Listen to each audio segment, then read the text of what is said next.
फिरोज शाह तुगलक के उत्तराधिकारी। फिरोज शाह तुगलक के उत्तराधिकारियों के नाम कुछ इस तरह है। गयासुद्दीन तुगलक द्वितीय 1388 से 1389 ईस्वी, ये फिरोज तुगलक का पोता था। विलासी प्रकृति के कारण सरदारों द्वारा इसकी हत्या कर दी जाती है।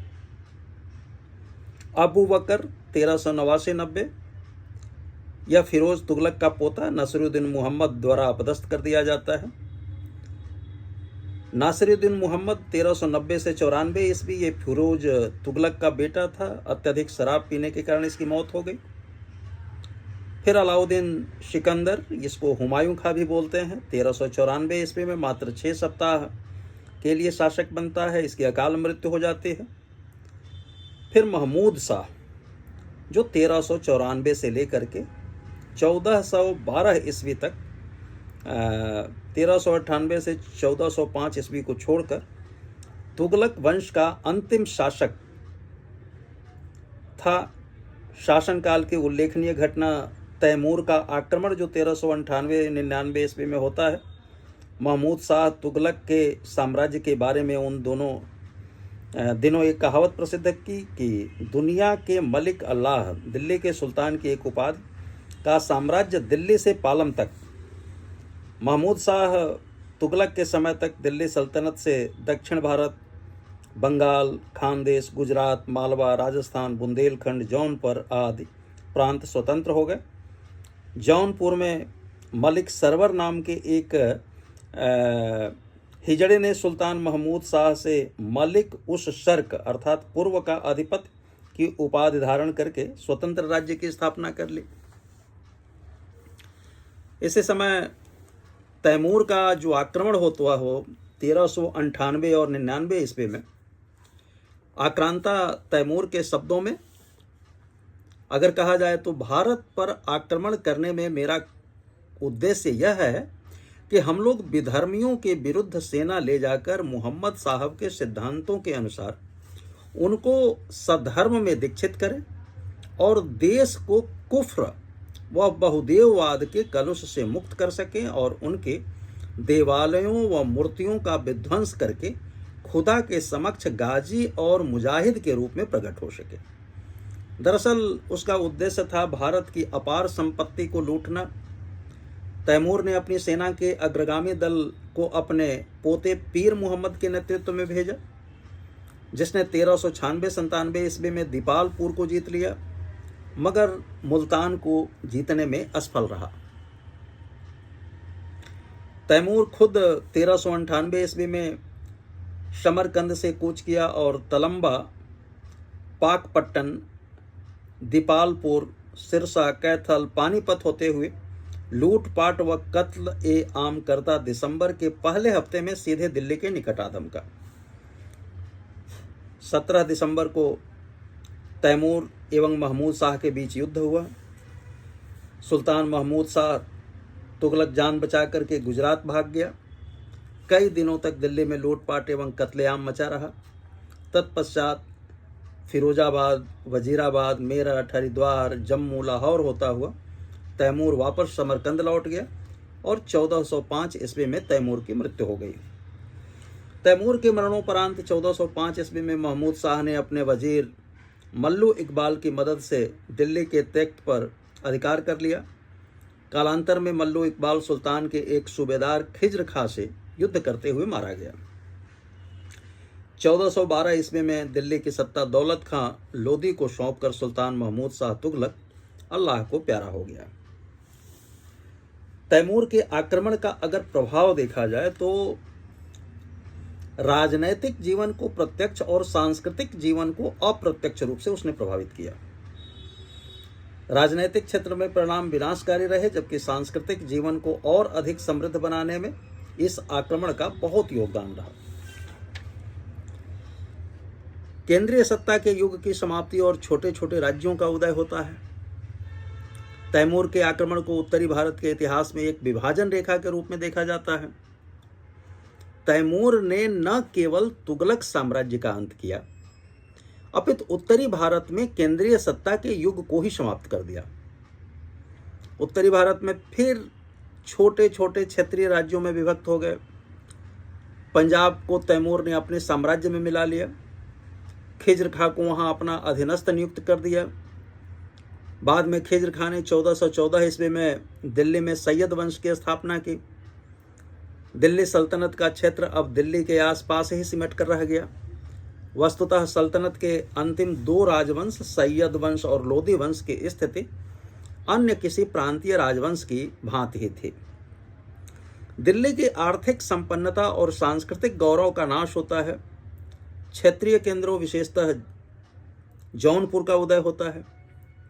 तैमूर के आक्रमण ने दिल्ली की आर्थिक संपन्नता और संस्कृति गौरव का नाश कर दिया। दिल्ली से तैमूर बड़े पैमाने पर धन लूट कर ले गए। इसके अलावा उसने बड़ी संख्या में अपने साथ कारीगरों, शिल्पियों, दस्तकारों को भी दास बनाकर अपनी राजधानी समरकंद ले गया, जिन्होंने समरकंद के नगर को सुसज्जित करने, अनेक भव्य और विशाल इमारतों का निर्माण करने और अन्य सांस्कृतिक कार्यों में योगदान देकर उत्तरी भारत में विकसित हिंद इस्लामी संस्कृति की परंपरा को मध्य एशिया में प्रसार किया। पंजाब का उर्वर क्षेत्र और उसकी आमदनी के छिन जाने से दिल्ली की स्थिति दयनीय हो गई। रही सही कसर तैमूर के हाथों मारे गए लोगों के शव सड़ने से राजधानी में महामारी फैलने की पूरी हो गई। ऐसी परिस्थिति में दिल्ली के निवासी बड़ी संख्या में दिल्ली से पलायन करने लगे। विद्वान, कलाकार, कारीगर, शिल्पी आदि अब नए ठिकाने ढूंढने पड़े। विशेषकर वे जौनपुर की ओर जाने लगे, जहां उन्हें सुरक्षा का आश्वासन और शासकों से प्रशय प्राप्त हुई।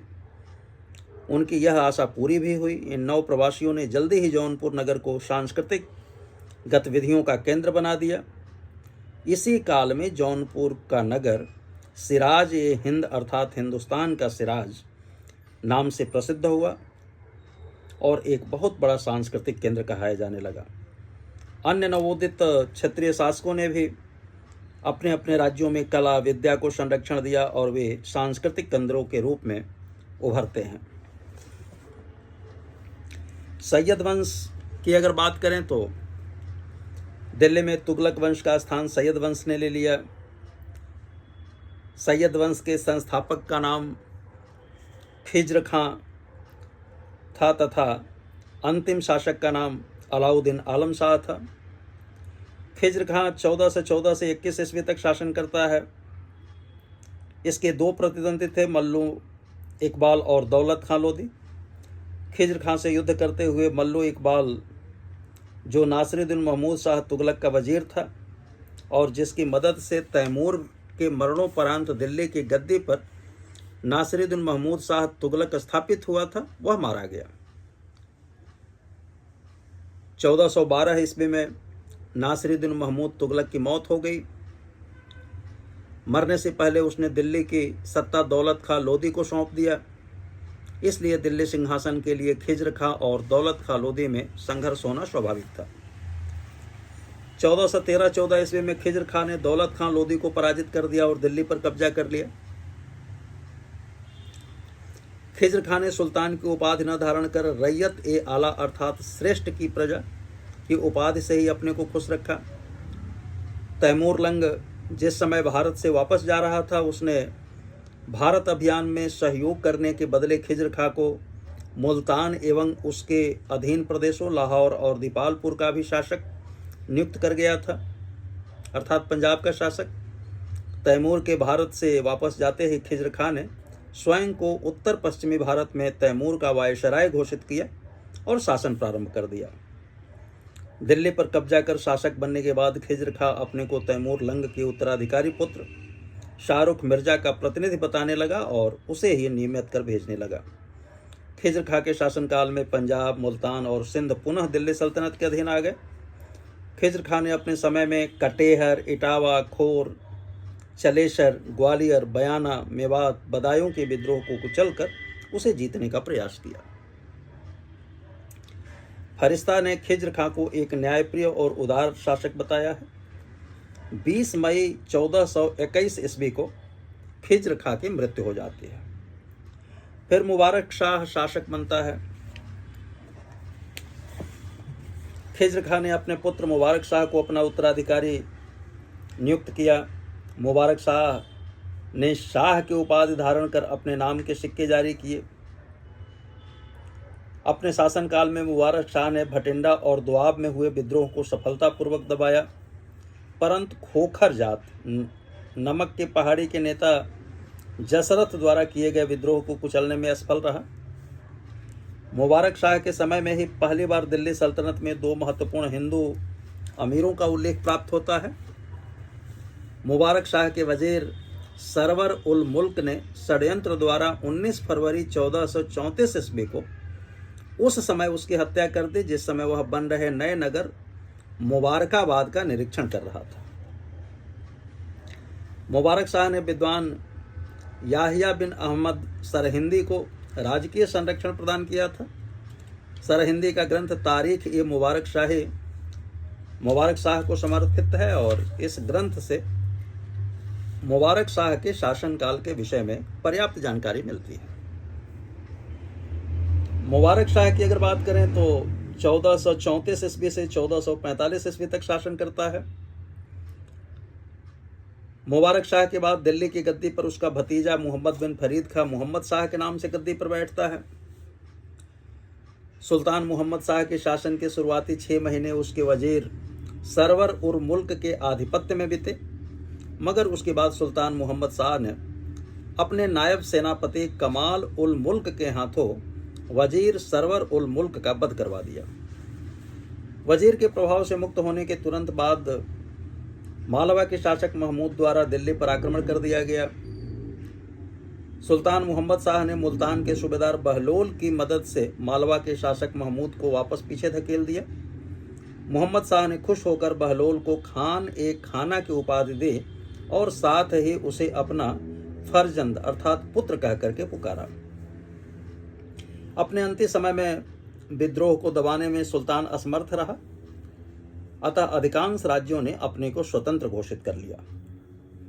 1445 ईस्वी में मोहम्मद शाह की मृत्यु हो गई। उसके साथ ही सैयद वंश पतन की ओर अग्रसर हो गया। अलाउद्दीन आलम शाह 1445 से 50 ईस्वी के बीच में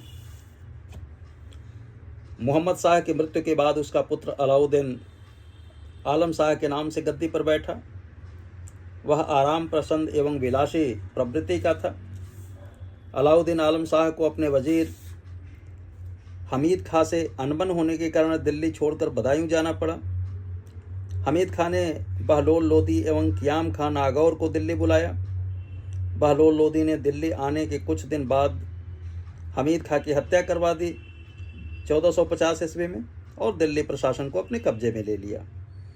दूसरी तरफ सुल्तान अलाउद्दीन आलम शाह ने अपने को बदायूं में ही सुरक्षित महसूस किया और वहीं पर 1476 ईस्वी में उसकी मृत्यु हो गई और इस प्रकार सैयद वंश का सदा के लिए अंत हो गया।